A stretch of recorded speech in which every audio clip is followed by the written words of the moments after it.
Hello hi అండి, అందరికీ నమస్కారం.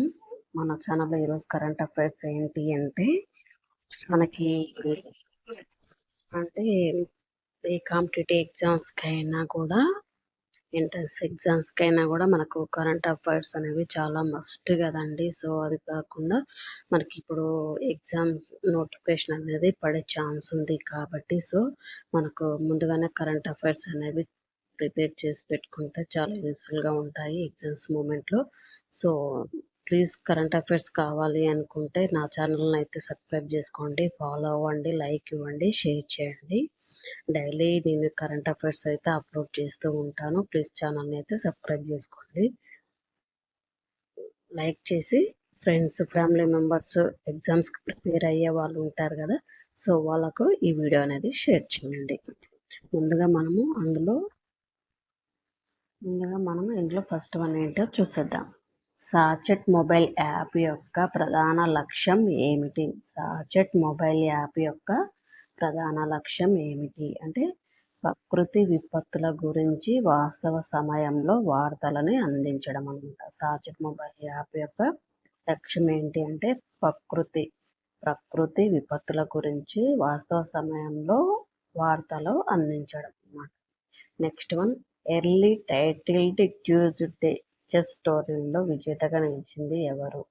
ఎర్లీ టైటిల్డ్ ట్యూస్డే చెస్ టోర్నీలో విజేతగా నిలిచింది ఎవరు అంటే ప్రణవ్ గారు విజేతగా నిలవడం జరిగింది.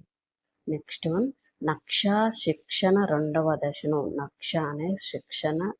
దశను దేశంలో 4 జాతీయ అత్యుత్తమ ప్రతిభా కేంద్రాల్లో ప్రారంభించడం జరిగింది. అయితే ఈ నక్షా కార్యక్రమం యొక్క లక్ష్యం ఏంటి అంటే నక్షా శిక్షణ కార్యక్రమాన్ని అయితే దేశంలో 4 జాతీయ ప్రతిభా కేంద్రాల్లో అయితే ప్రారంభించడం జరిగిందంటండి. సో ఆ కార్యక్రమం యొక్క లక్ష్యం ఏమిటి అంటే నగరాల్లో భూ రికార్డులను డిజిటల్ పద్ధతిలో సర్వే చేసి ఆధునీకరించడం. నగరాల్లో భూ రికార్డులను డిజిటల్ పద్ధతిలో సర్వే చేసి ఆధునీకరించడం ఈ నక్షా కార్యక్రమం యొక్క లక్ష్యం అన్నమాట.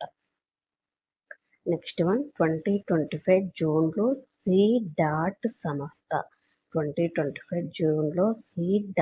సంస్థ మన దేశంలోని సమర్థ్ కార్యక్రమం కింద 18 స్టార్టప్ సంస్థలకు గ్రాంట్లు మంజూరు చేయడం జరిగింది. సో ఈ కార్యక్రమము అమల్లో భాగస్వామ్యంగా ఉన్నటువంటి సంస్థ ఇది.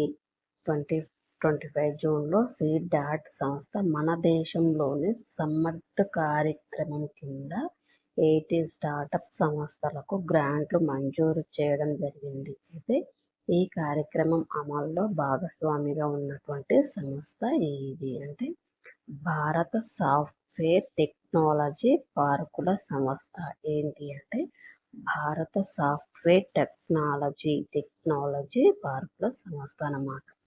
నెక్స్ట్ వన్ వచ్చేసి 2025 జూన్లో ఇజ్రాయిల్ చేసినటువంటి దాడులకు ప్రతిగా ఇరాన్ ఒక ఆపరేషన్ అయితే నిర్వహించడం జరిగింది. దాని పేరు ఏమిటి? 2025 జూన్లో ఇరాన్ చేసినటువంటి దాడులకు ప్రతిగా 2025 జూన్లో ఇజ్రాయిల్ చేసిన దాడులకు ప్రతిగా ఇరాన్ ఒక ఆపరేషన్ అయితే చేయడం జరిగిందండి. దాని పేరు ఏమిటి అంటే ఆపరేషన్ ట్రూ ప్రామిస్ 3 అన్నమాట. నెక్స్ట్ వన్ వచ్చేసి ప్రపంచ ఆర్థిక వేదికలు విడుదల చేసినటువంటి అంతర్జాతీయ మహిళా సమానత్వ అంతరాల నివేదిక 2025లో భారత్ ర్యాంక్ ఎంత అంటే ప్రపంచ ఆర్థిక వేదిక విడుదల చేసినటువంటి అంతర్జాతీయ మహిళా సమానత్వ అంతరాల నివేదిక 2025లో మన భారత్ ర్యాంక్ ఎంత అంటే 131వ ర్యాంక్ అన్నమాట.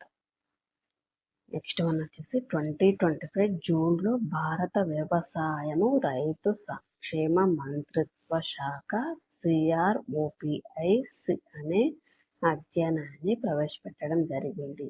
CROPIC అంటే ఏమిటి అంటే collection of real time observations and photos of crops. Observations and photos of crops అన్నమాట.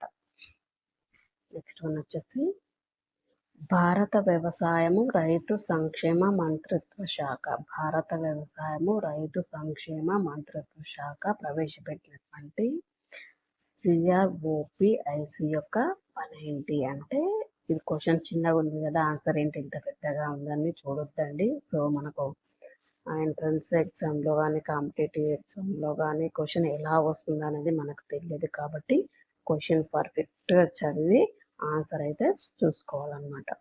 సో ఇందులో ఏంటి అంటే సీజన్ మధ్యలో వచ్చేటటువంటి నష్టాలను ముందుగా అంచనా వేసేందుకు, పంటల ఆరోగ్యాన్ని పర్యవేక్షించేందుకు క్షేత్రస్థాయి ఫోటోలను, కృత్రిమ మేధస్సు సాంకేతికతలను ఉపయోగించడం దీని యొక్క CROPIC యొక్క వర్క్ అన్నమాట. మెయిన్గా ఈ వర్క్ చేస్తుంది అనమాట.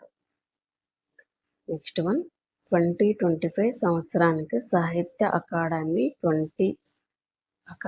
24 భాషల్లో బాల, 23 భాషల్లో సాహిత్య పురస్కారాలను ప్రకటించడం జరిగిందంట.